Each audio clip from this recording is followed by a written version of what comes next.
لا حول ولا قوة إلا بالله العلي العظيم.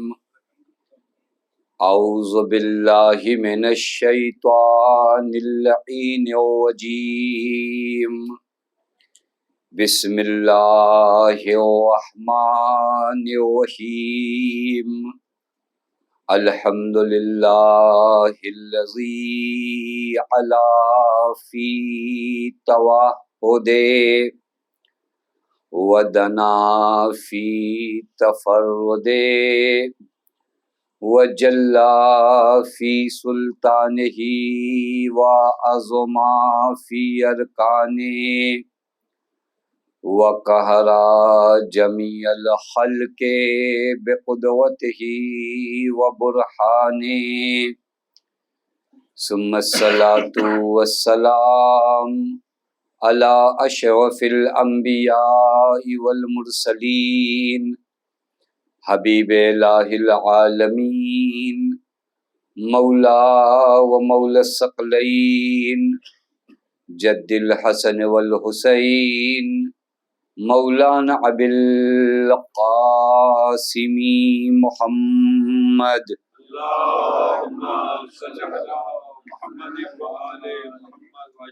وعلى اہل بیتہ الطیبین الطاہرین المعصومین المظلومین المنتجبین لا سیما بقیت اللہ فی الارضین واللعنۃ الدائمۃ الباقیۃ العاجلہ علی اعدائہم ومنکری فوائلہم وغاصبی حقوقہم ومخربی شریعتہم اجمعین من العانی الی یوم الدین. اما بعد فقد قال اللہ الحکیم فی محکم کتابہ بسم اللہ الرحمن الرحیم. یا ایہا الذین آمنوا اتقوا اللہ وکونوا مع الصادقین.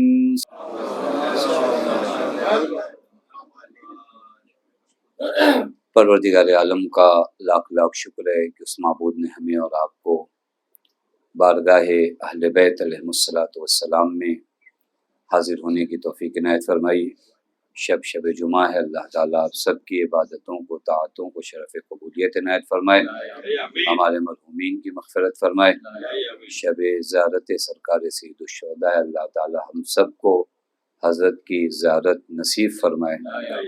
میرے دوستوں اور عزیزوں، ہم ان مجالس میں جو شرکت کرتے ہیں اور جو آتے ہیں، در حقیقت خدا کی جانب سے ایک عظیم توفیق ہماری زندگی کے لیے ہوتی ہے کہ ہم ان مجالس میں آ کر اپنے آپ کو نورانی کریں. جتنا نور بڑھے گا اتنا انسان اہل بیت کے ساتھ چل پائے گا. ہمارے یہاں روایات میں ہے کہ کچھ لوگ پل صراط سے بجلی کی رفتار میں جائیں گے، یعنی جس طرح لائٹ کی رفتار ہوتی، نور کی بجلی کی رفتار، ایسے گزر جائیں گے. کچھ لوگ پل صراط سے گھوڑے کی رفتار میں جائیں گے. کچھ لوگ پل صراط سے دوڑتا ہے آدمی، اس رفتار سے جائیں گے. کچھ کے قدم ڈگمگائیں گے، دھیرے دھیرے جائیں گے. یعنی سب کا پل صراط سے گزرنا ایک جیسا نہیں ہے. کوئی تیزی کے ساتھ، کوئی سلو، کوئی بہت سلو. یہ اگر آپ کو کبھی اندازہ لگانا ہو کہ ہم لوگ پل صراط سے کیسے گزریں گے، تب تک کا تو انتظار نہیں کیا جائے گا.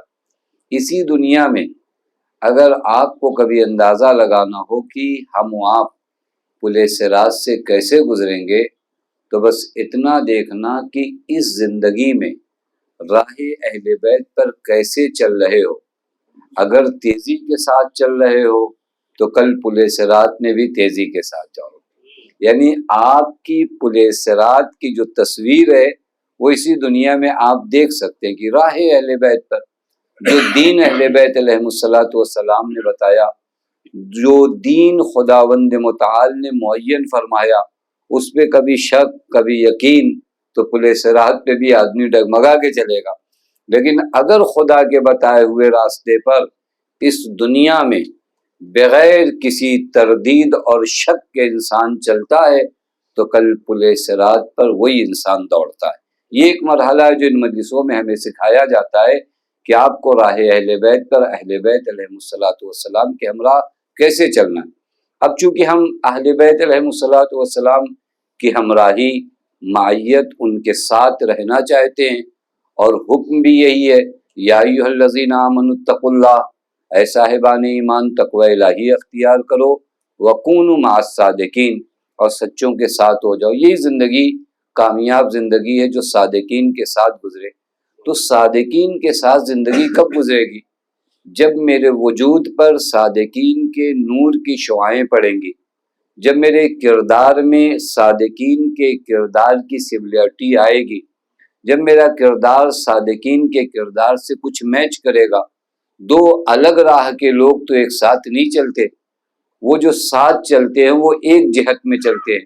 اگر صادقین کے ساتھ رہنا، یعنی اہل بیت علیہم الصلاۃ والسلام کے ساتھ رہنا میرا وظیفہ ہے، میری ذمہ داری ہے، تو پھر اہل بیت جو راستہ معین کریں گے اسی راستے کو طے کرنا ہے۔ ہمیں اپنی مرضی سے راستہ نہیں طے کرنا ہے، ہمیں اپنی خواہشوں کی بنیاد پر راستہ نہیں طے کرنا ہے، چونکہ ہم نے طے کیا ہے کہ ہمارے ولی یہ ہیں، ہمارے مولا یہ ہیں، ہمارے آقا یہ ہیں، خدا کے بتائے گئے نمائندے یہ ہیں۔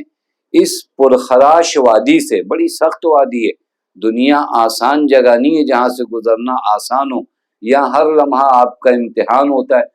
کون آپ کے لیے راستہ معین کرے گا؟ تو اللہ نے اپنے رسول اور اس کے نمائندوں کو معین فرمایا کہ یہ تمہارے لیے راستہ معین کریں گے۔ بس یہ پہلا یقین ہے ہمارے اس لیے کہ ہمارا راستہ یہ معین کریں گے۔ اب جب وہ معین کریں گے تو ہمیں ان کی بارگاہ میں جانا پڑے گا، ان سے پوچھنا پڑے گا، حضرت آپ بتائیے میرے آقا، میں زندگی کو کس طرح بسر کروں؟ آپ معین فرمائیے کہ زندگی کا کون راستہ میں طے کروں۔ اسی عنوان سے اس مولا کے حکمت نامے کو آپ کی خدمت میں ان دنوں بیان کیا جا رہا ہے کہ حضرت بتا رہے ہیں کہ آپ کیا نہ کرو، اور واقعاً علی سے بڑا کوئی کائنات میں نہیں ہے جو آپ کو صحیح راستے کی رہنمائی کر سکے۔ حضرت نے اس حکمت نامے میں کئی مرحلوں کا بتایا کہ انسان کیا نہ کرو، کیا نہ کرو، ایسے نہ بنو، ایسے نہ بنو۔ اور یاد رکھیے گا ایک جملہ میرا کہ آپ سے زیادہ آپ سے علی محبت کرتے ہیں، اس چیز کو ہمیشہ ذہن میں رکھیے۔ آپ سے زیادہ آپ سے علی، میں مثالیں نہیں دینا چاہتا کیونکہ مثالیں تھوڑا سے کم پڑ جاتی ہیں شان علی کے لیے، لیکن اگر بچوں کے ذہن کو قریب کرنے کے لیے کہا جائے، اللہ نے جسے بھی ولایت دی نا، اس کے دل میں پہلے ہماری محبت ڈالی، پھر اسے ولایت دی۔ آپ غور کریے، اللہ نے باپ کو ولایت دی لیکن باپ کے دل میں پہلے ہماری محبت اتنی زیادہ ڈالی کہ باپ اپنے فائدے سے زیادہ ہمارے فائدے میں سوچتا ہے، تو اللہ نے اسے کیا بنایا؟ ہمارا ولی بنایا۔ باپ کو ولایت حاصل ہے، اسی طرح دادا کو ولایت حاصل ہے، یہ عام ولایتیں ہیں، لیکن اللہ نے اہل بیت کو جو ولی بنایا ان کے دلوں میں بھی ہم سے زیادہ ہماری محبت ڈالی ہے، لہٰذا انہیں ہمارے سپرد کر دیا۔ اور جب انسان کے دل میں اس کی محبت آ جائے نا، جس کو راستہ طے کرانا ہوتا ہے تو وہ سارے خطرے خود برداشت کرتا ہے، لیکن جسے پار کرانا ہوتا ہے اسے خطرے میں نہیں ڈالتا۔ آپ غور کریں، اور یہی کام اہل بیت علیہم الصلاۃ والسلام نے کیا۔ پوری تاریخ اٹھا کر دیکھیے، امام حسین کو کربلا کیوں جانا پڑا؟ سرکار سید الشہداء کا دین خراب ہو جاتا ہے، الیاذ باللہ، خاکم بدن۔ سرکار سید الشہداء کو کوئی بہکا سکتا تھا؟ نہیں۔ سرکار سید الشہداء سارے یہ زخم کیوں برداشت کر رہے ہیں، ساری یہ مشکلات کیوں برداشت کریں؟ آپ زیارت اربعین میں پڑھی، کتنا حسین جملہ ہے، بغلا مہجتہ فیکا، اے میرے اللہ، حسین نے تیری راہ میں اپنا خون دیا، کیوں دیا؟ لیستنقذ عبادک من الجہالۃ وحیرۃ الضلالہ، حسین نے اپنا خون تیری راہ میں بہایا تاکہ تیرے بندوں کو جہالت اور گمراہی سے بچایا جا سکے۔ آپ غور کریے، دیکھیے پورا گھر سرکار سید الشہداء نے اپنا قربان کر دیا، 6 ماہ کا بچہ بھی امام نے قربان کیا. کیوں قربان کیا؟ با والا محجتہو فیک، تیری راہ میں حسین نے خون بہایا. کیوں؟ لیستنقذ، تاکہ نجات دے سکیں، تاکہ بچا سکیں. کس کو بچا سکیں؟ عبادکا، تیرے بندوں کو. کہاں سے بچا سکیں؟ گمراہی اور جہالت سے. پس اہل بیت علیہم الصلوۃ والسلام ہی وہ ہیں جو ہمیں جہالت اور گمراہی سے بچاتے ہیں.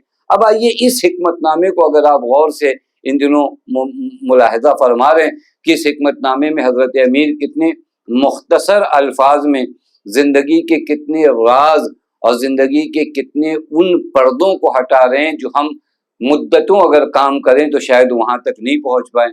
کل میں نے وہ جملہ آپ کی خدمت میں عرض کیا کہ حضرت امیر نے فرمایا ینہی ولا ینتہی، ان لوگوں میں سے اپنے آپ کو قرار نہ دو جو لوگوں کو تو برائیوں سے روکتے ہیں لیکن خود برائی میں مرتکب ہوتے ہیں. یامرو، لوگوں کو تو اچھائی کا حکم دیتے ہیں لیکن خود جو ہے ان اچھائیوں کو انجام نہیں دیتے. چونکہ پہلے آپ کا اپنا وجود ہے، جب تک ہم نے اپنے آپ کو نہیں سنوارا نہ ہماری زبان میں اثر رہ جائے گا نہ ہمارے بیان میں اثر رہ جائے گا. اگر ہم تربیت کے میدان میں، اور بہت یہ تربیت آپ نہیں کہہ سکتے کہ تو مولانا لوگوں کا کام ہے، نہیں، ہر آدمی کا کام ہے. آپ اپنے گھر میں اپنے بچوں کے لیے تربیت کرو گے یا نہیں کریں گے؟ آپ اپنے معاشرے میں اپنے ماتحت لوگوں کے لیے تربیت کریں گے نہیں کریں گے؟ یعنی تربیت وہ ذمہ داری ہے جو آج سب کے کاندھوں پہ. اور آج شاید ایک بہت بڑا چیلنج جو گھروں کا ہے وہ تربیت ہے. ایک بہت بڑا چیلنج ہے. ہم کو لگتا ہے کہ بہت بڑا چیلنج ایک اچھا گھر خریدنا ہے. نہیں، بہت بڑا چیلنج آج کے زمانے میں یہ ہے کہ اپنے بچوں کی تربیت ایسی کریں کہ اس دنیا سے جائیں تو ایمان پہ جائیں. اب غور کریے، ہزاروں اور لاکھوں دشمن لگے ہوئے ہیں جو آپ سے ایمان چھیننا چاہتے ہیں، جو آپ سے ویلوز چھیننا چاہتے ہیں. اب دیکھیے کیا کچھ نہیں کیا جا رہا ہے. ان ویلوز کو جو انسانیت کی ارزش اور ویلوز تھی، طرح طرح کے پروپگنڈے بنائے جا رہے ہیں، طرح طرح کی فلمیں بنائی جا رہی ہیں تاکہ ہمارے وجود سے ان ویلوز کو، ان انسانی ارزشوں کو چھین لیا جائے. ایسے وقت میں واقعی ایک بہت بڑا چیلنج ہے تربیت. اب ایسے سخت ماحول میں تربیت کے جو پہلا قدم ہمیں اٹھانا ہے وہ زبان کی تربیت کرنے کے بجائے عمل کے ذریعے تربیت کریں. اگر میں اپنے بچوں کو باور اور یقین دلانا چاہتا ہوں کہ بیٹا نماز کی بہت ویلیو ہے، نماز بہت پرقیمتی چیز ہے، تو میں اسے زبان کی تقریر کے بجائے وقت نماز جب ہونا تو میرے گھر میں عام حالات نہ ہوں کہ پتہ چلا فلاں فون پہ بات کریں، فلاں مہمان سے بات کریں. یہ بچہ اسی دن سمجھ جائے گا کہ نماز کی کیا ویلیو تھی. اب اس کے بعد آپ 1 گھنٹہ تقریر کرو گے نماز پہ، ذرہ برابر اثر نہیں ہونے والا. حضرت امیر کیا فرماتے ہیں؟ فرماتے ہیں ان چیزوں سے روکتے ہو جن کے خود تم مرتکب ہوتے ہو. تم خود نہیں روک پاتے ہو، دوسروں کو روکتے ہو. ان چیزوں کا حکم کرتے ہو جس پر خود عمل نہیں کرتے. ہرگز ایسے لوگوں میں سے نہ بنو. اب اس کے بعد جو جملہ اور بڑا حسین ہے، اس کے بعد حضرت فرماتے ہیں کہ ان لوگوں میں سے، میں نے عرض کیا کہ یہ پورا خطبہ اور پورا یہ امام کا جو حکمت نامہ ہے یہ در حقیقت اس طرح شروع ہوا کہ ان لوگوں میں سے اپنے آپ کو قرار نہ دو، یعنی ایسے نہ بنو. اب یہاں پر حضرت فرماتے کیسے نہ بنو؟ حضرت فرماتے ہیں ان لوگوں میں سے نہ بنو یکرہ الموت، جو موت سے بیزار ہیں. کیوں بیزار ہیں؟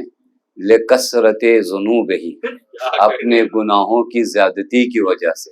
یعنی ان کے گناہ اتنے زیادہ ہیں کہ یہ موت سے بیزار. یکرہ الموت، انہیں موت پسند نہیں ہے. لکثرت ذنوبہ، کیوں نہیں پسند ہے موت؟ کیونکہ ان کے گناہ زیادہ ہیں.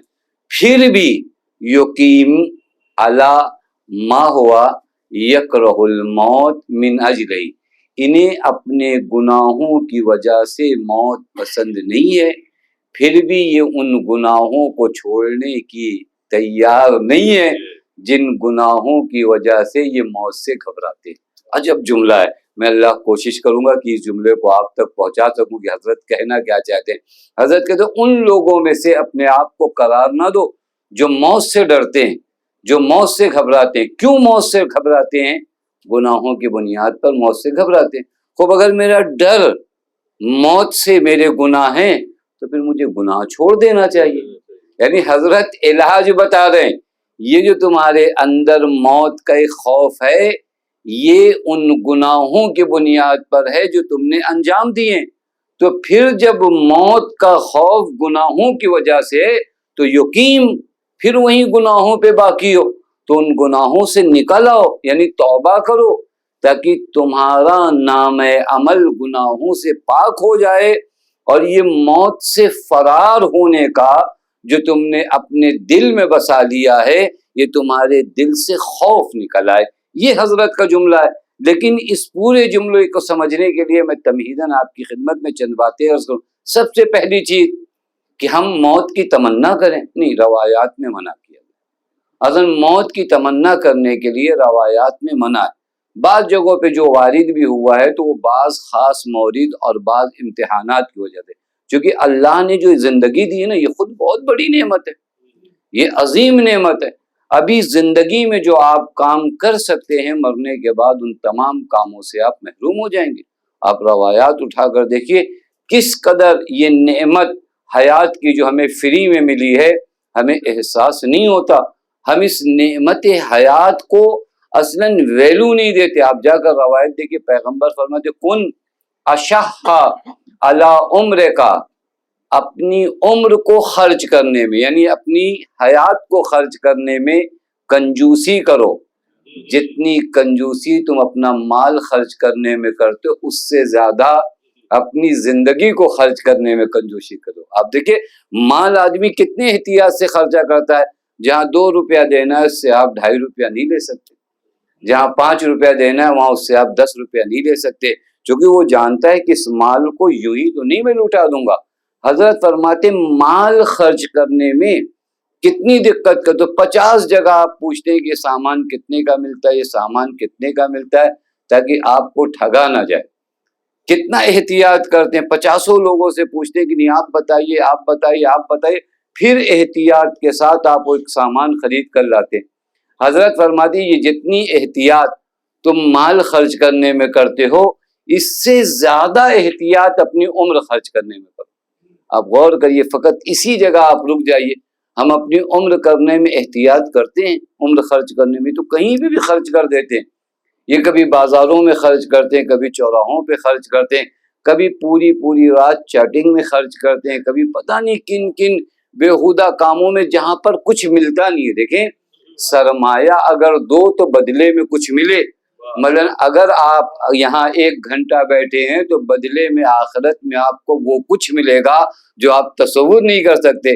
تو انسان اگر اپنی حیات کا سرمایہ کہیں خرچ کرے تو اس کے بدلے میں کوئی چیز ملے، تو میں 1 گھنٹہ اگر چوراہے پہ اپنی عمر خرچ کر کے آ جاؤں جو عمر مجھے پھر نہیں ملنے والی، یہ واقعاً آج جوانوں کے لیے نہیں بلکہ سب کے لیے ضروری ہے کہ اپنی عمر کے حصے کو کہاں خرچ کرو۔ لہذا یہ حیات تو بہت قیمتی ہے، یہ طے شدہ بات ہے۔ یہ حیات اتنی قیمتی ہے کہ جناب اباذر کو پیغمبر اکرم نے فرمایا یا اباذر اغتنم خمسا قبل خمس، غنیمت جانو اباذر 5 چیزوں کو 5 چیزوں سے پہلے۔ دیکھیں ہوتا کیا ہے، وقت نکل جانے کے بعد آپ کو کسی چیز کی ویلو سمجھ میں آئے نا تو بات ختم ہو گئی۔ میرا امتحان ہے، امتحان ختم ہو جانے کے بعد مجھے لگے کہ بڑا امپورٹنٹ امتحان تھا، وہ ہو گیا ختم ہو گیا، اب آپ کے سمجھنے نہ سمجھنے تو کوئی فائدہ نہیں ہے۔ میں ایک چیز کو بعد میں سمجھوں پھر وہاں پر ندامت آتی ہے، پشیمانی آتی ہے، اس کے علاوہ کچھ نہیں ملتا۔ اگر آپ 2 گھنٹے بعد سمجھو کہ یہ کام آپ کو نہیں کرنا چاہیے تو خود بات ختم ہو گئی۔ پیغمبر فرماتے 5 چیزوں کو 5 چیزوں سے پہلے سمجھ جاؤ، غنیمت جانو۔ غنیمت یعنی اس کو اپنے لیے فرصت سمجھو۔ پہلی چیز حیات کا قبل موتک، اپنی زندگی کو ایک فرصت جانو موت آنے سے پہلے۔ موت آنے کے بعد مجھے سمجھ میں آئے کہ زندگی بہت بڑی نعمت تھی، کون سا ہنر ہو جائے گا۔ ہے روایات میں حتی قرآن میں کہ بعض لوگ جب موت کا فرشتہ دیکھیں گے تو کہ رب ارجعون، میرے اللہ ہمیں لوٹا دے، ہوگا بات ختم ہو گئی، بات ختم ہو گئی، اب کہاں لوٹا دے۔ تو جب تک زندگی موجود ہے اس وقت تک زندگی کو آپ سمجھ جائیے، قبل موتک، موت آنے سے پہلے اپنی زندگی کو سمجھ جائیے۔ پھر روایت کہتی صحت کا قبل سقمک، یہ جو آج صحت اور تندرستی ہے، بیماری آنے سے پہلے اگر صحت کی قدر کر لیا نا تو یہ صحت باقی رہتی، بیماری آنے کے بعد آپ کو لگے کہ ارے وہ صحت کتنی حسین چیز تھی، سوائے ندامت کے کچھ نہیں رہ جاتا۔ ابھی جب صحت ہے اس وقت اگر آپ نے اس کی قدر کیا تو اس سے فائدہ اٹھا سکتے ہیں۔ ابھی اگر آپ نے اس سے استفادہ نہیں کیا، بیماریاں آ جانے کے بعد آپ گزشتہ دنوں کو یاد کر سکتے ہیں، ارے وہ کیا زمانہ تھا جب ہم یہاں سے وہاں مجلس جاتے تھے، وہاں سے یہاں مجلس جاتے تھے، نماز پڑھنے یہاں جاتے تھے اور قرآن ایسے پڑھتے تھے، خوب وہ صحت کا زمانہ تھا، اب ختم ہو گیا۔ اب صرف آپ یاد کر سکتے ہیں، اس کے علاوہ کچھ نہیں کر سکتے۔ اس کے بعد فراغ کا قبل شغل، جب زندگی کا حصہ بہت سے ٹینشن سے دور ہے تو اس کو غنیمت جانو قبل اس کے کہ جب تمہارے اوپر مصائب کا ہجوم آ جائے۔ دھیرے دھیرے ذمہ داریاں بڑھتی ہیں، مشغول ہوتا ہے ذہن، کیا ہو جاتا ہے مشغول۔ ایک زندگی کا بہت اچھا حصہ ہوتا ہے جو بچپنا اور نوجوانی اور جوانی، یہاں پر بہت سی ذمہ داریاں نہیں ہوتی۔ اس چیز کو فرصت جانیے کہ کل ہزاروں ذمہ داریاں تمہاری گردن پہ آ جائیں۔ پھر اس کے بعد نبی اکرم فرماتے ہیں یا ابا ذر، اے ابا ذر فرصت جانو غنا کا قبل فقرک، آج مال ہے اس مال کو آج فرصت جانو قبل اس کے کہ فقر آ جائے۔ یعنی آج بعض نیکیاں تم انجام دے سکتے ہو، کل بعض نیکیوں کو تم انجام نہیں دے سکتے۔ آج تمہارے پاس پیسہ ہے، آج بہت سا کام، آپ دیکھیے جی بعض اوقات تو یہ ہوتا ہے کہ جب ہمارے پاس پیسہ تھا ہم نے حج نہیں کیا، اس کے بعد یہ پیسہ ہمیشہ تو باقی نہیں رہنے والا، اس کے بعد وہ ختم ہو گیا، لیکن حج میری گردن پہ واجب رہ گیا۔ وَالشَّبَابَ کا قبل حرمک، اپنی جوانی کو غنیمت جانو قبل اس کے کہ بڑھاپا آ جائے۔ لہٰذا یہ زندگی کا ایک ایک حصہ ہمارے لیے کیا ہے؟ فرصت ہے۔ فرصت اگر یہ جملہ کہا جاتا ہے فارسی میں، حالانکہ اردو میں بھی ایک جملہ استعمال ہوتا ہے، آپ فرصت ساز بنیے، فرصت سوز نہ بنیے۔ بعض لوگ زندگی میں فرصتیں بناتے ہیں اور بعض لوگ زندگی میں فرصتیں جلاتے ہیں۔ ان کی زندگی میں جو موقع آتے ہیں ان موقعوں کو کیا کرتے ہیں؟ جلاتے ہیں۔ بعض نہیں، زندگی میں فرصتیں کیا کرتے ہیں؟ بناتے ہیں۔ لہٰذا یہ حیات ہے آپ کے پاس، ابھی بہت کچھ آپ کر سکتے ہو۔ میں عرض کر رہا تھا کہ موت کی تمنا کی اجازت دین نے نہیں دیا ہے۔ دین کہتا ہے یہ حیات ہے، یہ زندگی ہے، یہ عظیم سرمایہ ہے اللہ تعالیٰ نے تمہیں عطا کیا ہے۔ روایت پیغمبر لا تتمنى الموت، پیغمبر فرماتے ہرگز موت کی تمنا مت کرنا۔ کیوں موت کی تمنا نہیں کرنا؟ پیغمبر فرماتے کیونکہ انکان محسنا، تم دو حال سے تو نہیں ہٹ سکتے نا، دو کیفیت تمہارے اندر، یا اچھے ہو یا برے ہو۔ اگر اچھے ہو تو اور اچھائیاں جمع کرنے کا موقع ہے جب تک زندگی ہے، اور اگر برے ہو تو توبہ مانگنے کا موقع ہے۔ یعنی کسی بھی حال میں تمہیں موت کی تمنا، کہ انسان دو ہی تو ہے، یا محسن ہے یا جو ہے مسیء ہے، یعنی گنہگار۔ اگر میں محسن ہوں، میرے کام اچھے چل رہے ہیں، میں خوب مجلسیں کر رہا ہوں، میں خوب مجلسیں پڑھ رہا ہوں، میں خوب جو ہے نمازیں پڑھ رہا ہوں، تو فاستدرج، پھر احسان اور بڑھے گا، نیکیاں اور بڑھیں گی۔ اور اگر میں گنہگار ہوں تو پھر تو میں اگر مر جاؤں تو توبے کا موقع نہیں ملے گا۔ تو میں اپنی زندگی کو غنیمت جانوں اور ابھی سے توبہ کرنا شروع کروں۔ تو موت کی تمنا ہے۔ روایت ہے ایک شخص امام کاظم علیہ السلام کے زمانے میں تمنا کر رہا تھا موت کی۔ بعض لوگ ہوتے ہیں نا، تھوڑا سا ایک دو کام نہیں ہونا تو کہ اللہ موت دے دے، وہ بھی ایسے ہی پریشان آدمی رہا ہوگا، اس نے امام کے سامنے کہا اللہ موت دے دے۔ حضرت نے فرمایا موت کی تمنا کرو، حل بینک و بین اللہ القرابہ، تیرے اور خدا کے درمیان کوئی رشتہ داری ہے؟ حضرت نے فرمایا حل بینک و بین اللہ القرابہ، تیرے اور خدا کے درمیان کوئی رشتہ داری ہے؟ اور اس نے کہا لا مولا نہیں۔ حضرت نے فرمایا حل قدمت حسنات، کیا تم نے اتنی نیکیاں بھیج دی ہیں کہ تمہاری برائیوں سے زیادہ ہیں؟ اس نے کہا نہیں۔ تو حضرت نے فرمایا پھر یہ موت کی تمنا نہیں کر، اپنی ہلاکت کی تمنا کر۔ توجہ فرما رہے ہیں، پھر یہ موت کی تمنا نہیں ہے، یہ اپنی ہلاکت ابدی کی، کیونکہ یہ زندگی چلی گئی، اس کے بعد فرصت نہیں ہے۔ آپ واقعاً کبھی حیات کو اس زاویے سے دیکھیے، ہم زندگی کو نعمت تصور نہیں کرتے اور پھر نعمتوں کا انتظار کرتے۔ سب سے بڑی نعمت تو یہی زندگی ہے، اس زندگی سے ہم سرمایہ آخرت جمع کر سکتے ہیں۔ آپ روایات میں ہے کہ کل لیل ینادی الملک الموت، ہر رات ملک الموت ندا دیتے ہیں۔ کس کو ندا دیتے ہیں؟ قبروں میں سونے والوں کو۔ یا اہل القبور، ملک الموت قبروں میں مردوں کو مخاطب کرتے ہیں. کیا مخاطب کرتے ہیں؟ یا اہل القبور، اے قبروں میں سونے والوں، لما تغبتون، پریشان کیوں تم لوگ؟ یعنی قبروں میں کچھ مردے ہیں جو ہمیشہ پریشان ہیں ایک بات سے. ملک الموت ان سے سوال کرتے ہیں، لما تغتبون، تم لوگ غیبتہ کیوں کر رہے ہو؟ کس بات نے تمہیں ٹینشن دے رکھا ہے؟ کیوں اتنا پریشان ہو؟ جبکہ وہ سخت وقت آئین تم، وہ تمام اوقات جو ملک الموت کو دیکھنا تھا، جان کا نکلنا تھا، قبر کا اندھیرا تھا، وہ سارے مراحل تم گزار چکے ہو.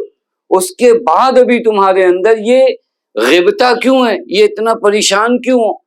تو قبر کے مردے کہیں گے کہ ایک چیز پر جو ہمیں بار بار افسوس ہوتا ہے کہ ہم مر گئے.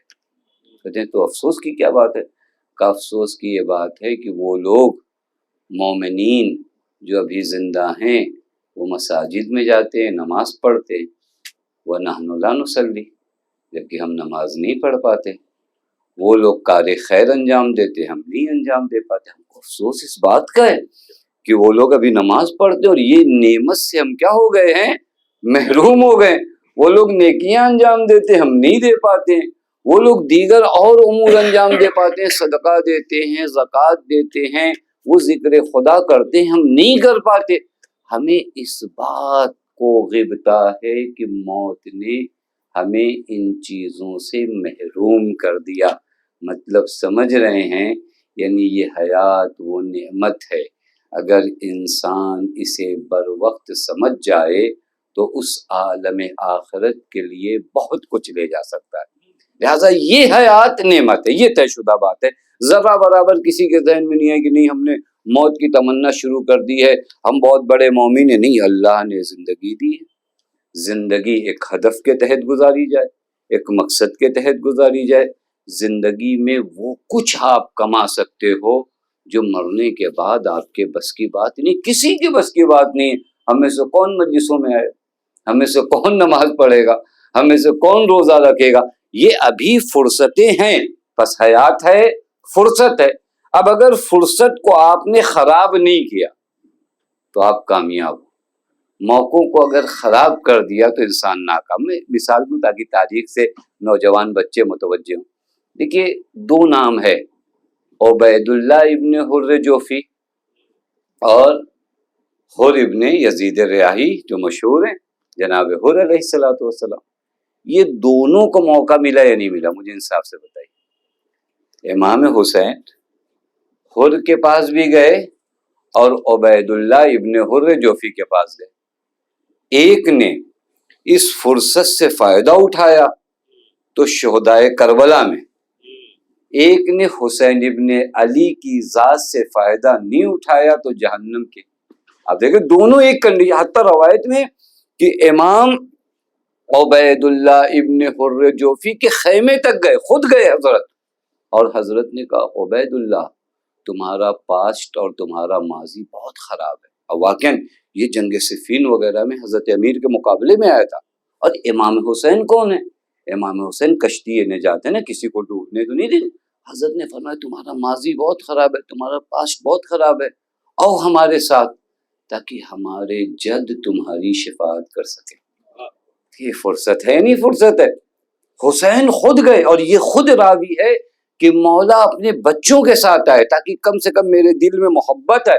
حسین جان اپنی بچانے کے لیے تھوڑی نہیں گئے تھے، حسین اس کی جان کو بچانا چاہ رہے تھے. امام حسین کو اپنی جان بچانا ہو تو مدینے سے نکلے کیوں؟ امام حسین اسے نجات دینا. امام نے کہا آؤ ہمارے ساتھ آ جاؤ، ہمارے جد تمہاری شفاعت کریں گے. اس نے معلوم ہے کیا کہا؟ اس نے کہا یہ میرا تلوار ہے اور یہ میرا گھوڑا ہے، تلوار لے جائیے، گھوڑا لے جائیے. گھوڑا تیز بھاگتا ہے، تلوار بہت تیز چلتی ہے. حضرت نے فرمایا ہم تلوار اور گھوڑے لینے آئے تمہارے، ہم تمہیں نجات دینے آئے، ہم تمہیں نجات دینے آئے. توجہ فرما رہے ہیں، ہم چاہ رہے ہیں تم آ جاؤ. اب یہ دیکھیے فرصت آئی تھی یا نہیں آئی تھی؟ چینج ہو سکتا تھا. آدمی جہنم کے آخری درجے سے نکل کے جنت کے آخری درجے تک جا سکتا تھا، اتنی بڑی فرصت تھی. لیکن اس نے نہیں کیا. لیکن جناب حر، غور کریے، جناب حر کو ایک جملہ امام حسین نے کہا سکلت کا امک، یہ تانا تو نہیں دیا تھا، یہ فقط یاد دلایا تھا، حر کا شانہ ہلایا تھا کہ حر پہچانو میں کون ہوں. اور جب حر پہچان گیا تو کہاں لشکر یزید کے بیچ سے نکل کر آ کر، یہ سخت کام ہے، یہ آسان کام نہیں ہوتا ہے، لیکن فرصت سے اگر آدمی فائدہ اٹھائے، کہاں لشکر یزید کے بیچ سے. ابھی ہم ہزار مرتبہ سوچتے ہیں ابھی یہیں چھوڑ دیں گے تو یہ پاور چلا جائے گا، یہ چلا جائے گا، یہ عہدہ چلا جائے گا، یہ منصب چلا جائے گا. جناب حر کے لیے سب نہیں تھا، یہ سب تھا کہ میں یہاں پر اس لشکر میں 1000 کا کمانڈر ہوں، میرا نام ہے، میری شہرت ہے، میرا یہ ہے. میں نہیں، جب آپ کو فرصت ملے، جب آپ کے لیے بات واضح ہو جائے کہ کامیابی اس راہ پر ہے، تو اس کامیابی تک آنے کے لیے اپنے وجود کو پامال کرو تاکہ خود کی طرح جنت کے آخری درجے پہ پہنچ جاؤ. یہ فرصتیں ہوتی، یہ حیات میں ہمارے ایسی ہزاروں فرصتیں. جوانی فرصت ہے، مجالس سرکار سید الشہداء فرصت ہے، واقعی نہیں فرصت ہے. آج یہاں پر بیٹھ کر اگر ہم نے اپنے آپ کو نہیں سنوارا پھر یہ موقع کب ملے گا؟ اب مجھے انصاف سے بتائیے، یہ پاک فرش ازا، یہ پاک کلام معصوم، یہ پاک بیانات جو معصومین علیہ الصلوۃ والسلام کے، یہ فرصتیں ہیں ہمارے لیے. آج اگر ان سے ہمارا وجود پاک نہیں ہوتا تو پھر ہماری نجات کا کوئی اور سبب نظر نہیں آتا. لہذا حیات فرصت ہے. حضرت کیا کہہ رہے ہیں؟ حضرت کہہ رہے تم موت سے ڈر رہے ہو اپنے گناہوں کی وجہ سے. لوٹ آئی، میں نے اس وجہ سے عرض کیا کہ کئی کسی کے ذہن میں یہ نہ آ جائے کہ نہیں موت کی تمنا کرنا چاہیے. حضرت یہ کہنا چاہ رہے ہیں کہ موت کی تمنا کرو نہیں. حضرت کہہ رہے ہیں تم خائف ہو.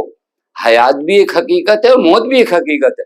زندگی ہے تو مرنا ہے، تو پھر مرنے سے اتنا ڈرنے کی ضرورت نہیں ہے، کیونکہ یہ زندگی کا سسٹم یہی ہے. کل نفس ذائقۃ الموت. اللہ نے دھوکہ تو نہیں دیا کا پہلے کہا کہ جاؤ، پھر اس کا ایک بیگ کہا کہ چلے آؤ. نہیں، اللہ نے طے کر کے بجا الذی خلق الموت والحیات لیبلوکم ایکم احسن عملا. کل نفس ذائقۃ الموت. ہر ایک کو اس دنیا سے جانا ہے. موت سے ڈر رہے ہو، موت سے گھبرا رہے ہو. کیوں گھبرا رہے ہو؟ لکثرت ذنوبہ. حضرت فرمانے اپنے گناہوں کی وجہ سے. موت کے اندر خوف نہیں ہے، تمہارے عمل کے اندر خوف ہے. پتہ نہیں بات عجیب ہے. موت وہ چیز نہیں جس سے ڈرا جائے، ڈر تمہارے عمل کے اندر ہے. ڈر تمہارے گناہوں سے ہے. تم اپنے گناہوں سے ڈر رہے ہو. اب اگر گناہوں کی وجہ سے موت سے ڈر لگ رہا ہے تو اچھا یہ دیکھیں بچوں کے ڈر، جس چیز سے ڈر لگتا ہے اس کو ہٹا دیجیے. یہ تو ہے نا سسٹم یہی ہے. آپ کو نہیں ہم کو ڈر لگ رہا ہے، خوب کس کی وجہ سے لگ رہا ہے؟ اس کی وجہ سے. خوب اس کو ہٹائیے نا. جہاں سے ڈر آ رہا ہو اس چیز کو درمیان سے ہٹا دیجیے. حضرت کہہ رہے ہیں تم موت سے ڈر بھی رہے ہو اور جس چیز سے ڈر رہے ہو وہاں سے ہٹ بھی نہیں رہے ہو. یہ عجیب نہیں ہے؟ یعنی میں موت سے کیوں ڈر رہا ہوں؟ کیونکہ مجھے پتا ہے کہ میں نے اس عالم میں کیا بھیجا ہے.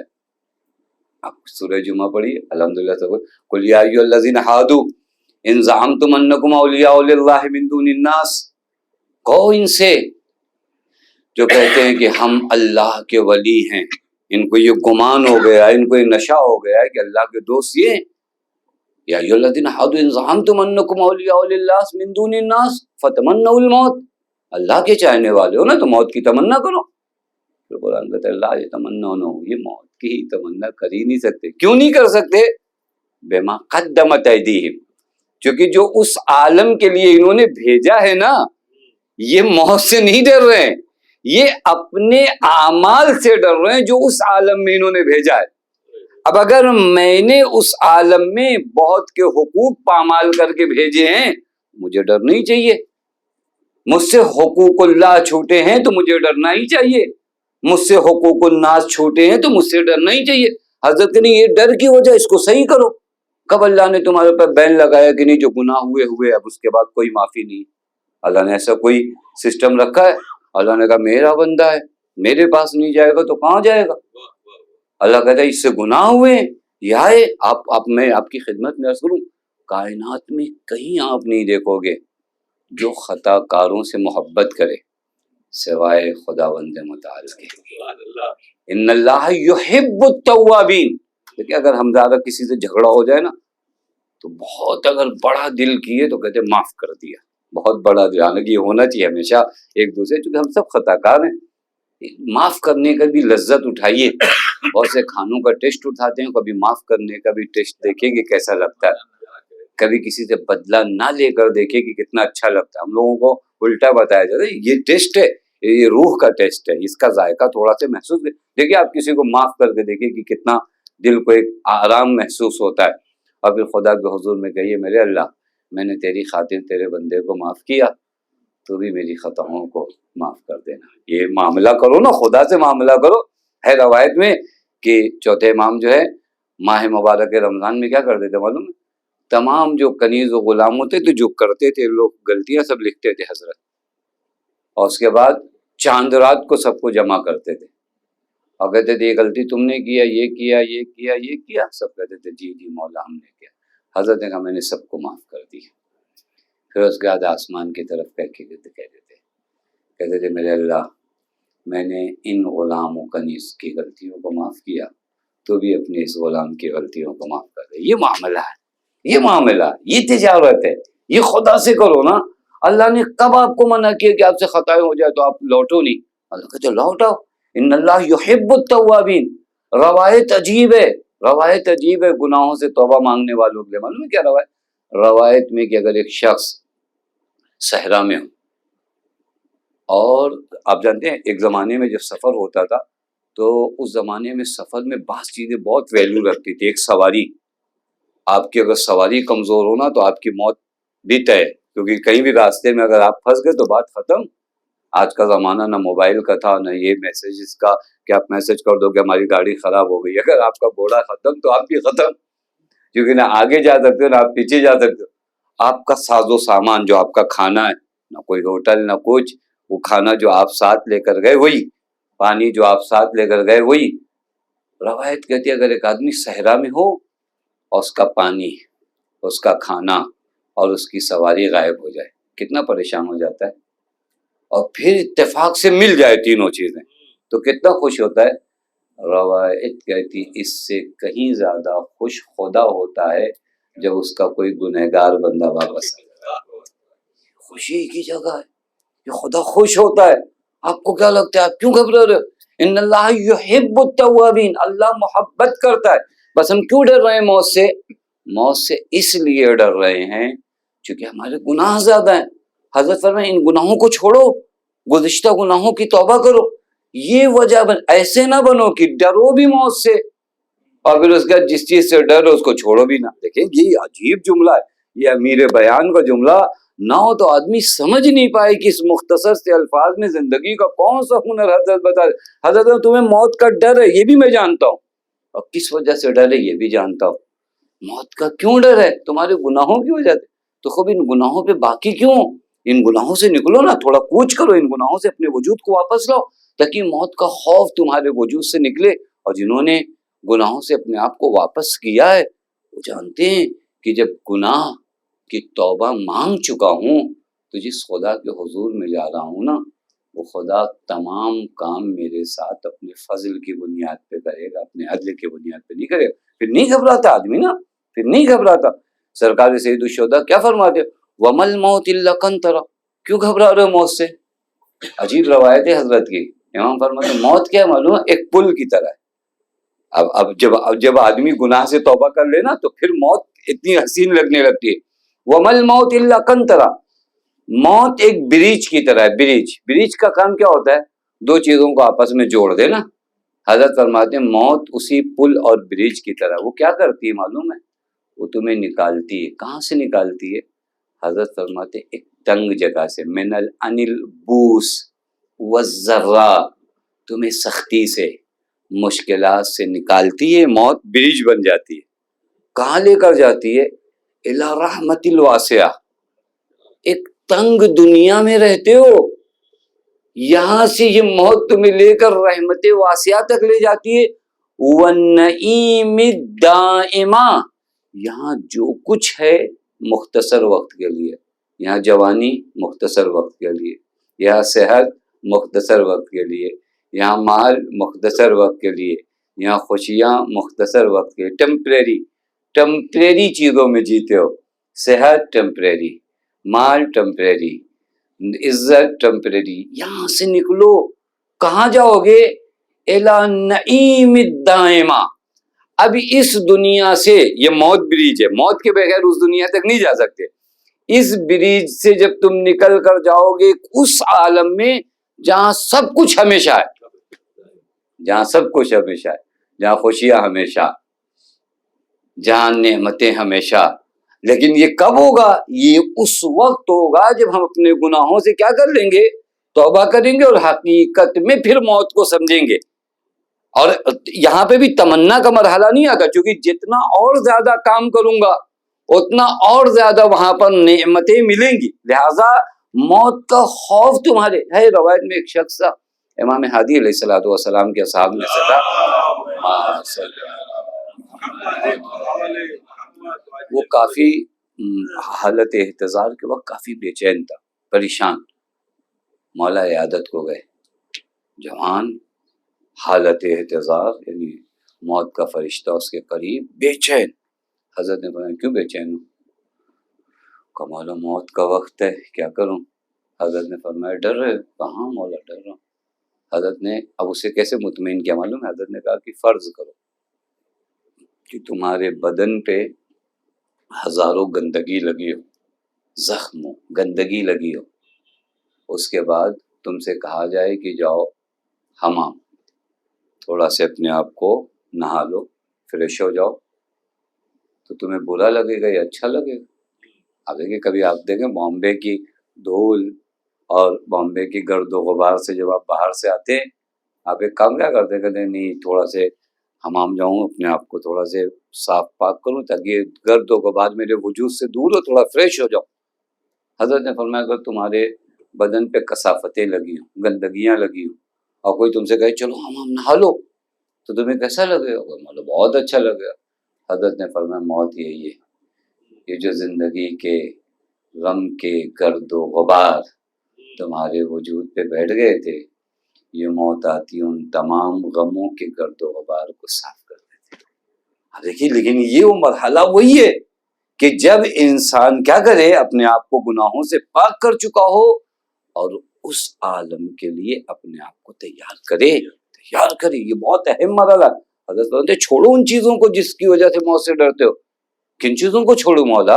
اپنے گناہوں کو چھوڑو، اس عالم کی تیاری کرو. ہے روایت میں بعض جگہوں پہ بڑی حسین روایت. ایک شخص تھا امام حسن مجتبیٰ علیہ الصلوۃ والسلام کے سامنے،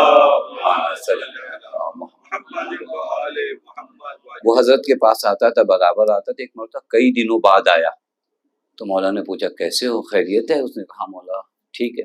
حضرت نے فرمایا کوئی پرابلم تو نہیں، کوئی مشکل تو نہیں؟ بہت دنوں بعد آئے. کیا بتاؤں مولا، حالات خراب ہے. حضرت نے فرمایا کیا ہو گیا؟ کہ نہ خدا خوش ہے، نہ شیطان خوش ہے، اور نہ میں خود خوش ہوں. یعنی اتنے پرابلم میں، خدا بھی مجھ سے خوش نہیں ہے، شیطان بھی خوش نہیں، اور میں خود بھی اپنے آپ سے خوش نہیں. حضرت نے کہا، روایت کہتی فتبسم، حضرت مسکرائے.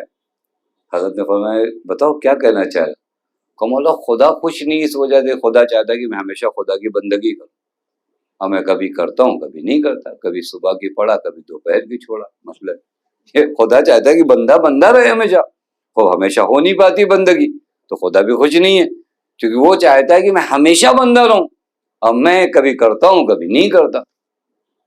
مولا شیطان بھی خوش نہیں ہے. کہ شیطان کیوں نہیں خوش ہے؟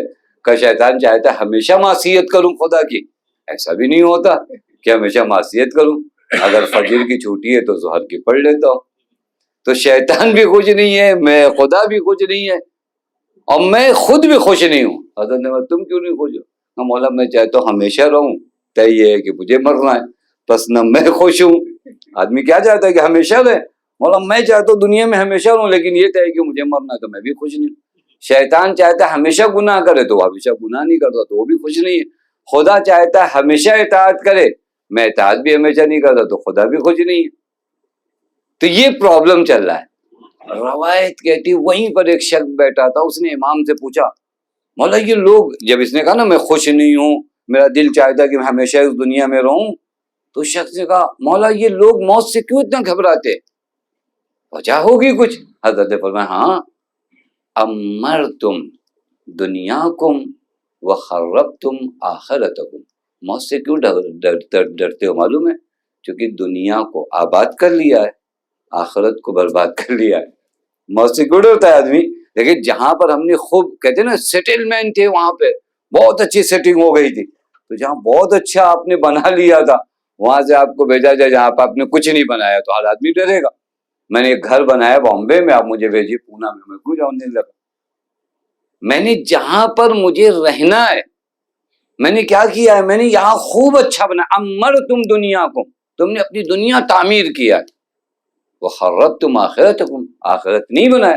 تو ہر آدمی آبادی سے نکل کر خرابے اور کھڈر میں جانے سے گھبراتا ہے. حضرت نے کہا وجہ یہ کہ لوگوں نے کیا کیا، دنیا کی تعمیر شروع کیا، آخرت کو برباد کرنا شروع کیا. جنہوں نے آخرت کو آباد کیا ہے نا، وہ جانتے ہیں کہ یہ عالم دنیا بڑا تنگ ہے، اس کے بعد کی جو دنیا ہے اس دنیا کے مقابلے میں یہ دنیا سایہ ہے. لیکن چونکہ جب آخرت سنواز لیتے ہیں تو خوشی سے اس عالم میں جاتے ہیں، کوئی فکر اور کوئی ذہن نہیں ہوتا، یہ خوف نہیں ہوتا. حضرت فرماتے ہیں اپنے آپ کو ان لوگوں میں قرار مت جو ڈرتے ہیں لیکن اپنی ڈر کا علاج نہیں کرتے. بس آسان کرو، اپنے ڈر کا علاج کریے. ہم کیوں ڈرتے ہیں؟ کیونکہ ہم نے اپنی آخرت کو آباد نہیں کیا. ہم کیوں ڈرتے ہیں؟ کیونکہ ہم نے اپنے وجود کو گناہوں سے دور نہیں کیا.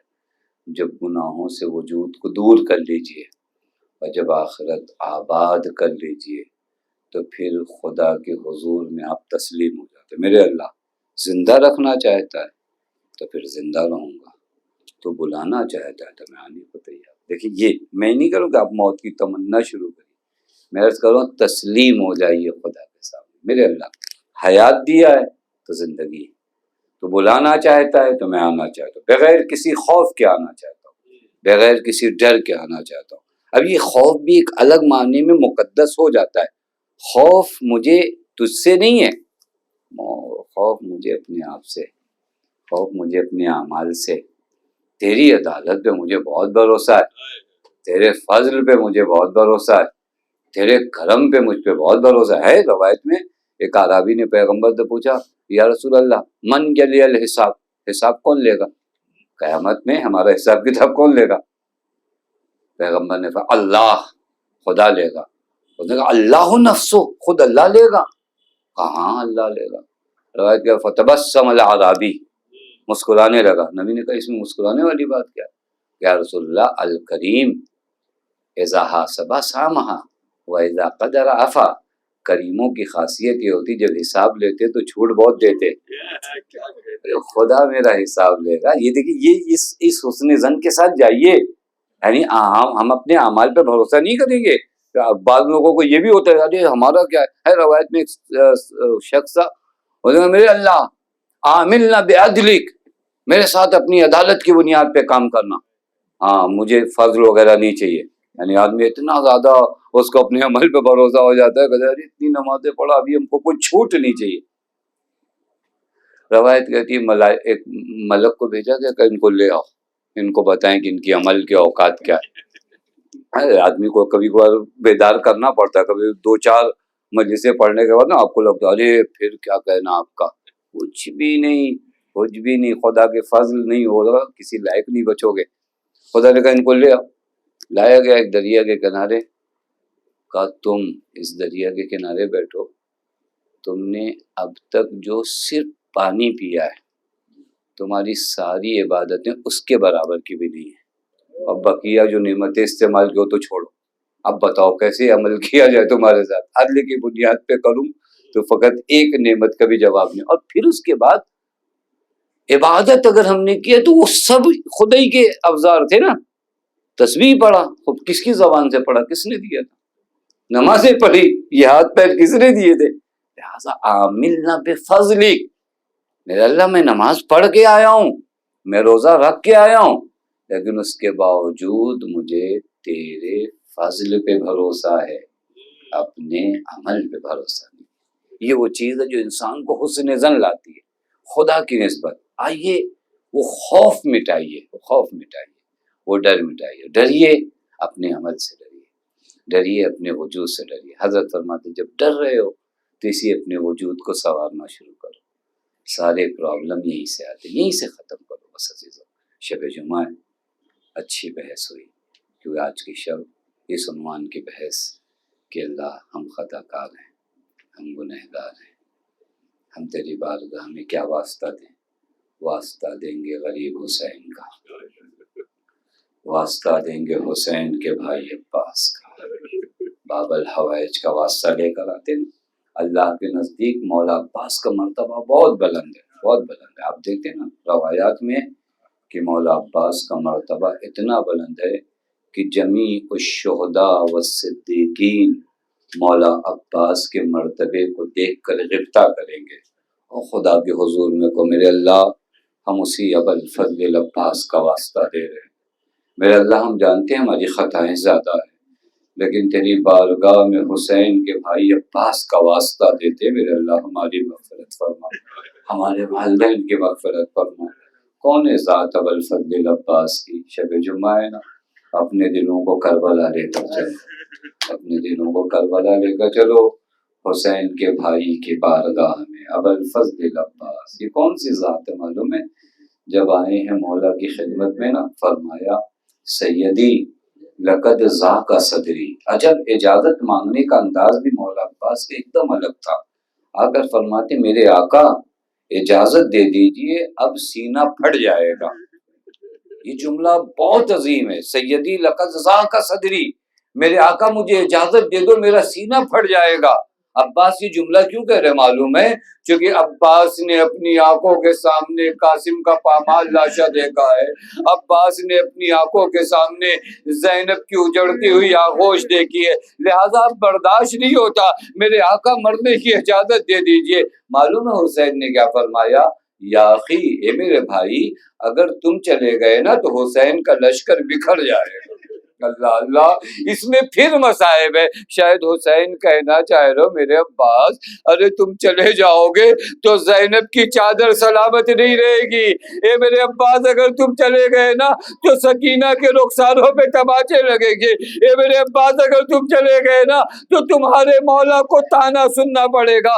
ہر باب ازا، یہ قیامت کی گھڑی تھی جب مولا عباس نے آ کر اجازت مانگی۔ حسین نے ایک جملہ فرمایا، بھیا جانا چاہتے ہو سبیل آپ کرتے جاؤ، بس عزیزو حسین کا حکم ہے، عباس کے لیے حکم حسین عین اطاعت ہے، ہاں مولا سبیل آپ کر دوں گا۔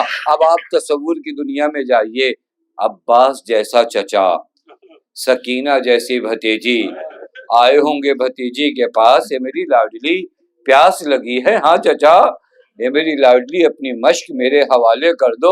بس عزیز و سکینہ نے اپنی مشق حوالے کی ہوگی اور تمام بچوں کو بلا لیا ہوگا، اے بچوں اب التش التش نہ کہنا، ارے میرا چچا پانی لینے جا رہا ہے، میرا چچا وعدے کو وفا کرتا ہے۔ بس عزیزوں میں ہاتھوں کو جوڑ کے کہوں گا اے بی بی ارے چچا کو نہ بھیجو، جب رخساروں پہ تماچے لگیں گے چچا بہت یاد آئے گا۔ ہر باب ازا عباس گئے ہیں، کیسے گئے مجھے نہیں پتا، لیکن جب دریا کنارے پہنچے نا 4000 کا لشکر تھا، لیکن علی کا شیر ترائی میں پہنچا، مشق کو بھری ہے، نہ گھوڑے نے پانی پیا نہ سوار نے پانی پیا۔ ارباب ازا چلے ہیں، جانتے ہو کیا ہوا؟ وہ بھاگا ہوا لشکر سمٹ آیا۔ اب جب تیروں کی بارش ہونے لگی نا، تیر پہ تیر لگتے رہے لیکن عباس نے قدم نہیں روکے، بڑی تیزی سے بڑھتے رہے کہ کسی طرح یہ پانی خیمے سکینہ تک پہنچا دوں۔ لیکن جانتے ہو کیا ہوا؟ ارے ایک ملعون نے چھپ کر ایک وار کیا، مولا کا بازو قلم ہوا، فرمایا واللہ ان قطعتم یمینی انی احامی ابدا نندینی۔ تم کیا سمجھتے ہو ارے عباس کا بازو قلم کر دو گے تو عباس رک جائے گا؟ نہیں، اسی سرعت کے ساتھ بڑھتے رہے۔ لیکن اے ارباب ازا، ارے قیامت تو اس وقت آ گئی جب ایک ملعون نے ایک تیر چلایا، تیر آ کر آنکھوں پہ لگی، ایک تیر چلایا جو مشق سکینہ پہ لگی، اب غازی نے رخ موڑ لیا۔ یہ وہ قیامت کی گھڑی تھی جب ام البنین کے لال کے آنکھوں میں تیر تھے۔ آپ جانتے ہو اگر آنکھوں میں کچھ چلا جائے نا تو فطرت انسانی یہ کہتی ہے ہاتھوں سے نکالا جائے، لیکن ہائے رے ام البنین کا لال، ہاتھ تو سلامت نہیں ہے، ارے سر جھکایا تاکہ تیر کو نکالے، ارے ایک ملعون نے کرسے حنین ماری، ارے منہ کے بل زمین پہ گر گئے۔ میں کہوں گا یا علی محراب عبادت میں آپ گرے تھے، میدان کارزار میں آپ کا لال گرا۔